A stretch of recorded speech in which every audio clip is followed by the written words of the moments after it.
is accountable. Thank you, ma'am. Very good. Thank you. Very good. माननीय सदस्य श्री असादुद्दीन ओवैसी जी। मोहतरमा chairman साहिबा, मैं शुरुआत में अपनी तरफ से ताज़ियत पेश करना चाहूँगा उन 26 लोगों को जिनका नाम पूछकर और मुसलमान नहीं होने के नाते पर उनको गोली मारकर कत्ल कर दिया गया। मैं ताज़ियत पेश करना चाहूँगा मौलाना इकबाल को, जो पूंछ के मदरसुल ज़ियाउल उलूम के मुदर्रिस थे। उस 5 साला लड़की मरियम को, जिसको पाकिस्तान की शेलिंग में उसका पेट फट गया। मैं ताज़ियत पेश करना चाहूँगा मैडम ज़ैन अली और उर्वा फातिमा, इन दो जुड़वा भाई बहनों को जिनकी उम्र 14 साल थी। लांस नायक दिनेश कुमार को, बीएसएफ के सब इंस्पेक्टर मोहम्मद इम्तियाज़ को। मैं शुक्रिया अदा करना चाहूँगा कश्मीर की आवाम का कि उन्होंने पहलगाम के वाक़े के बाद मस्जिदों से ऐलान किया मजम्मत का, बग़ैर किसी के बोलने पर रोड पर निकलकर उन्होंने पाकिस्तान से आए हुए दहशतगर्दों की मजम्मत की।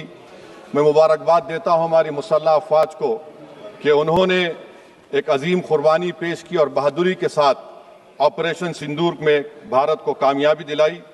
मैं मुसल्लह अफवाज ने पहले 9 दहशतगर्द ठिकानों पर उनको निशाना बनाया और सबसे मेरी नज़र में जो दहशतगर्दी के दिल पर हमला हुआ वो भावलपुर का था और 6 एयरफील्ड, 3 हैंगर और 2 रनवेज को हमने तबाह किया।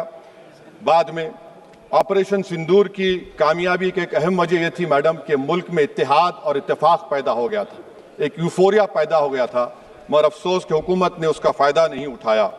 मैं आज भी कह रहा हूँ, जिम्मेदारी के साथ कह रहा हूँ कि पाकिस्तानी फ़ौज, पाकिस्तान की ISI, पाकिस्तान का डीप स्टेट, उनका हयाती मकसद ये है कि हमेशा भारत को कमज़ोर किया जाए और अगर हमको इन ताकतों को कमज़ोर करना है तो देश में इत्तेहाद और इत्तेफाक को बरकरार रखना पड़ेगा। अगर हम बुलडोज़र के ज़रिए या फिर लिसानी जबर के ज़रिए या मजहबी फ़िरक़ा परस्ती के ज़रिए अक़लियतों को निशाना बनाएंगे तो हम खुदा ना खास्ता उन पड़ोसी मुल्क के दहशतगर्द तंजीमों को कहीं कामयाब ना हो जाए। मैडम, मैं आपके सामने ये भी कहना चाहूँगा कि इत्तेहाद और इत्तेफाक इस मुल्क में जब मजबूत होगा तो हमको बैनुल अक़वामी सतह पर दिखाने की ज़रूरत नहीं पड़ेगी। मैं आपकी तरफ से हुकूमत से चंद सवालात करना चाहूँगा कि वज़ीर आज़म ने कहा कि खून और पानी एक साथ नहीं बह सकते, आतंकवाद और बातचीत एक साथ नहीं हो सकती।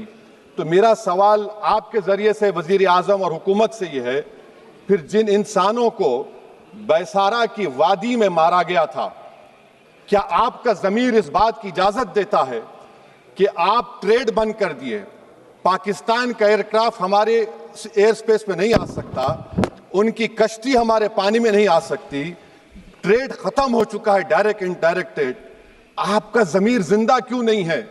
किस सूरत से आप पाकिस्तान से क्रिकेट मैच खेलेंगे जब हम पानी नहीं दे रहे हैं? 80% पानी पाकिस्तान का हम रोक रहे हैं, ये कहकर के पानी और खून नहीं बहेगा, आप क्रिकेट मैच खेलेंगे? मैडम, मेरा ज़मीर तो गवारा नहीं करता कि मैं उस मैच को देखूंगा। क्या इस हुकूमत में इतनी हिम्मत है कि उन 25 मरने वालों को फोन करके कहे कि देखो हमने ऑपरेशन सिंदूर में बदला ले लिया, अब तुम पाकिस्तान का मैच देखो? बड़ी अफसोस की बात है मैडम। मैडम, अकाउंटेबिलिटी किस पर है? पहलगाम किसने किया? 7.5 लाख हमारी फौज और सेंट्रल पैरामिलिट्री फोर्स है, ये कहां से 4 चूहे घुसकर हमारे भारत के नागरिक को मारे? अकाउंटेबिलिटी किस पर फिक्स होगी? LG पर फिक्स होगी तो LG को बरतरफ करिए, IB पर आती है तो एक्शन लीजिए, पुलिस पर आती है तो एक्शन लीजिए, मगर आप ये समझ रहे हैं कि ऑपरेशन कर दिया और हम खामोश लोग भूल जाएंगे। अकाउंटेबिलिटी फिक्स करना पड़ेगा। मैडम, डिटरेंस आपकी क्या है? आपने सर्जिकल स्ट्राइक किया, आपने बालाकोट किया, फिर ये पहलगाम हुआ, तो आपकी डिटरेंस की पॉलिसी नाकाम साबित हुई, कश्मीर की पॉलिसी नाकाम साबित हुई। 370 हटा दिया आपने एक रियासत को यूटी बना दिया और उसके बावजूद भी दहशतगर्द वहां पर पहुंच गए। तो और अफसोस मुझे इस बात का होता है मैडम कि पाकिस्तान को हम जानते हैं, पाकिस्तान और इजराइल इस पूरी दुनिया में एक फेल्ड स्टेट है और पाकिस्तान के आर्मी चीफ को, जिससे हमारे स्ट्रेटेजिक रिलेशनशिप है, जिसको अपना दोस्त कहते हैं, उस देश का प्रेसिडेंट उस शख्स को बुलाकर खाना खिलाता है अपने साथ जिसके भाषण से हमारे लोग मारे गए थे। तो क्या आपकी खारजा पॉलिसी कामयाब हुई? आप देख लीजिए। अच्छा, हमारे देश में एक ऐसी तंजीम है जिसका वजूद नफरत की बुनियाद पर और मजहबी अज़वियत को फैलाने के लिए बनाया गया। उनको तकलीफ है सेकुलरिज्म से, सोशलिज्म से, मगर हमारे संविधान के प्रियम्बल में लफ्ज सॉवरेन है। सॉवरेन का मतलब यह है कि हम खुद मुख्तार हैं, हम हाकिम आला हैं, हम अपने मुल्क के मुकद्दर का फैसला करेंगे। एक गोरा व्हाइट हाउस में बैठकर भारत की सीज फायर का ऐलान करेगा? यह आपका नेशनलिज्म है? अफसोस होता है मुझे सर। मैडम मैं आपसे पूछना चाह रहा हूं कि अगर एक चचा सैम ऐलान कर रहे हैं तो हमारी फौज पर क्या असर पड़ा होगा? हमारे उन पायलटों पर क्या असर पड़ेगा जो नहीं मालूम कितनी ऊपर आसमानों पर भारत की हिफाजत कर रहे हैं? वो नेवी का सिपाही जो समंदर में खड़ा हुआ है, उसको यह नहीं मालूम हो रहा है कि मेरा प्रधानमंत्री ऐलान नहीं किया, एक गोरे ने ऐलान किया। बड़ा ये आपके कैसा होगा ये? मैडम, मेरा सवाल हुकूमत से यह भी है कि हम कोई एडवर्सेरियल कंट्री नहीं है अमेरिका के लिए, हम दोस्त हैं, स्ट्रेटेजिक रिलेशनशिप है। क्या क्या एग्रीमेंट हमने साइन नहीं किया, तो क्या ये दोस्ती निभा रहे हैं? मैडम, मैं हिस्टोरिकल एग्जांपल दे रहा हूं। क्रुश्चेव और टीटो, क्रुश्चेव ने दबाव डाला, टीटो ने कहा मैं नहीं मानता, मैं नैम ज्वाइन करूंगा। मैडम, फ्रांस और यूएसए, डिगोल को जब यूएसए ने दबाव डाला तो डिगोल ने कहा कि तुम दोस्त हो मगर हमारी खारिजा पॉलिसी आजाद ना है। मैडम, वहीं पर आप देखिए गुजराल साहब, जिसको कहते सबसे कमजोर थे, वजीर आजम थे, उन्होंने बहादुरी का मजारा किया, रिफूलिंग करने नहीं दिया। वियतनाम 20 साल यूएसए से लड़ा मगर झुका नहीं, और हम उनको बोल भी नहीं पा रहे, हम तो कोई दुश्मन मुल्क तो नहीं है अमेरिका के, ये आपको समझने की जरूरत है। और मैडम, यहां पर वजीर खारजा ने कहा वो चीन गए, डिप्टी चीफ ऑफ स्टाफ ने कहा कि चीन के इक्विपमेंट एक लाइव लैब था हमारे उनके लिए। क्या आपने कहा चीन को कि तुमने क्यों दिया पाकिस्तान को हथियार? आप नहीं कहे। और मैडम, आप जानते हैं कि रक्षा मंत्री ने कहा कि स्विफ्ट एंड प्रोपोर्शनेट, तो फिर जो इंडोनेशिया मिलिट्री अटैचे ने कहा कि हमको कहा गया मत मारो, हम सेल्फ डिफेंस में भी नहीं मार सकते थे पाकिस्तान को। और अगर आप ट्रंप के बयान को गलत कह रहे हैं कि 5 एयरक्राफ्ट नहीं गिरे, मैं यकीन करता हूं आपकी बात का। आप हमारे पायलट्स को कमेंट करिए ना, हमारे पायलट्स को कमेंट करिए कि हम अपने पायलट्स की तारीफ करते हैं, आप वो भी नहीं करना चाहते। मैं हुकूमत से जानना चाहता हूं मैडम कि क्या फ्रांस ने हमको सोर्स कोड नहीं दिया जिसकी वजह से हमारे एयरक्राफ्ट को क्या नुकसान हुआ? अब मुस्तकबिल में आप हथियार खरीदेंगे तो क्या आप सोर्स कोड हासिल करेंगे? और मैडम, मैं आपको बताना चाह रहा हूं, मेरे सवाल का जवाब हुकूमत दे। हमारे पास सैंक्शन जो स्क्वाड्रन है 42 है, 60 साल के बाद सिर्फ 29 काम कर रहे हैं। पाकिस्तान के पास 25 हैं, चीन के पास 50 से ज्यादा हैं। 11 साल से आप सरकार में हैं, सबमरीन नहीं है, थर्ड एयरक्राफ्ट कैरियर कहां पर है आप बताइए।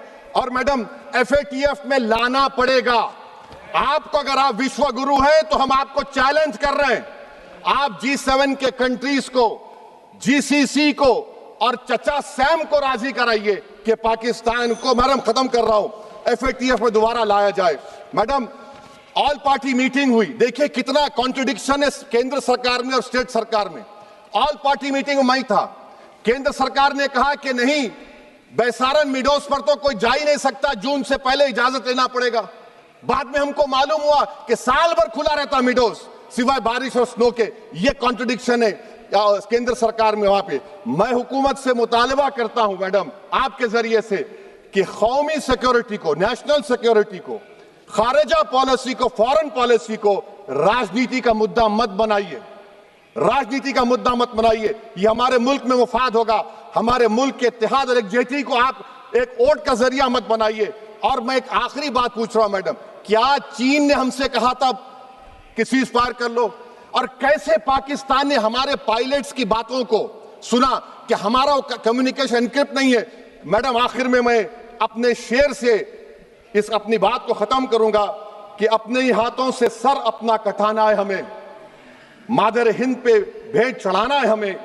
किस तरह मरते हैं एहरारे वतन भारत पर, यह तमाशा है जो दुनिया को दिखाना है हमें। ये मैं भारत की उस बहादुर फौज के नाम पे करता हूं, मुसल्ह फौज के नाम पे करता हूं। ये शेर कहने वाला कोई बीजेपी का नहीं था, ये शेर कहने वाले का नाम शेर था, शहीद अशफाकुल्लाह। मैं फिर से हुकूमत से कह रहा हूं, पाकिस्तान टेररिज्म करेगा, आप तैयार हो जाइए। आप चीन से मोहब्बत, कितना इम्बैलेंस हो रहा ट्रेड का, कितना इम्बैलेंस हो रहा है चीन से। अच्छा, जब गलवान हुआ उस वक्त भी ट्रंप ने कहा था कि मैं बात करूंगा, हमने कहा नहीं बात करेंगे, जरूरत नहीं है। आज ट्रंप हमारे से पहले बोलता है इज्जत नफ्स भी कोई चीज होती है। इख्तिदार में कोई यहां रहेगा, कोई वहां रहेगा, मगर इख्तिदार में इकबाल होना चाहिए। बदबख्ती की बात यह है कि आपने इकबाल को खो दिया। बहुत बहुत शुक्रिया। माननीय सदस्य श्री के फ्रांसिस जॉर्ज जी।